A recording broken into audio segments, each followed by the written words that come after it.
তোমরা নিশ্চয়ই থাম্বনেল দেখে বুঝেই গেছো যে আজকে ভিডিওটা কী নিয়ে। আজ আমি দেখাবো কীভাবে নিজের ভিডিওর বা ফটোর ব্যাকগ্রাউন্ড একদম এইচডি, অ্যাসথেটিক এবং প্রিমিয়াম লুকে পরিবর্তন করতে পারো, তাও ধাপে ধাপে A to Z। প্রথমে এই ছবিটা বা ভিডিওটা দেখো, এটা আমার পুরোনো ব্যাকগ্রাউন্ড, আর এখন সেখানে এটি ভিডিও আমি কতটা প্রিমিয়াম আর অ্যাসথেটিক লুকে রূপান্তর করেছি।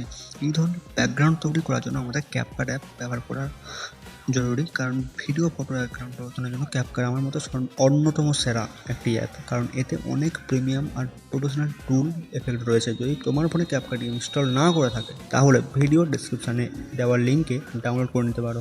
যদি কোনো কারণে সেখানে না পাও তাহলে আমার হোয়াটসঅ্যাপ চ্যানেলে চলে এসো, এখন সেখান থেকে ডাউনলোড লিঙ্ক রেখেছি, সেখানে তুমি খুব সহজেই অ্যাপটি পেয়ে যাবে। তো আর দেরি না করে চলো স্টেপ বাই স্টেপ দেখে নিই কীভাবে তুমিও নিজের এক ব্যাকগ্রাউন্ড চেঞ্জ করবে। চলো ধাপে ধাপে শুরু করা যাক। Let's make this. ক্যাপকাটে ভিডিও আপলোড করে নেওয়ার পর এখন টাইম লাইনে চলে এসেছে। তো টাইম লাইনে আসার পর আমরা এখন কী করবো, আমরা এখন এর ব্যাকগ্রাউন্ডটা রিমুভ করবো। তো ব্যাকগ্রাউন্ডটা রিমুভ করার জন্য আমাদেরকে চলে আসতে হবে নিচে, এখানে রিমুভ ব্যাকগ্রাউন্ড অ্যান্ড অটো রিমুভালে ক্লিক করলে খুব সুন্দরভাবে এখানে রিমুভালটা হয়ে যাবে। এই জন্য আমি বলেছিলাম যে ক্যাপকাটটা ইউজ করো, খুব সহজেই তুমি এটা করতে পারবে। তো এখন খুব সুন্দরভাবে করার পর আমরা এখানে ব্যাকে চলে আসবো। ব্যাকে চলে আসার পর আমরা দেখবো যে এখানটায় একটা এবার ব্যাকগ্রাউন্ডকে অ্যাড করতে হবে। তো ব্যাকগ্রাউন্ড অ্যাড করার জন্য ফটো থেকে সিলেক্ট করলাম, আমি একটা ব্যাকগ্রাউন্ডকে এখানে অ্যাড করে নিলাম। তো ব্যাকগ্রাউন্ডটা অ্যাড করার পর তোমরা দেখবে টাইম লাইনে ওটাও চলে এসেছে। তো এটাকে এখন অ্যাডজাস্ট করে নেবো আমাদের ভিডিওর অনুযায়ী, যেমন আমাদের 16:9 আছে, তো এটাকে সেইভাবে অ্যাডজাস্ট করলাম।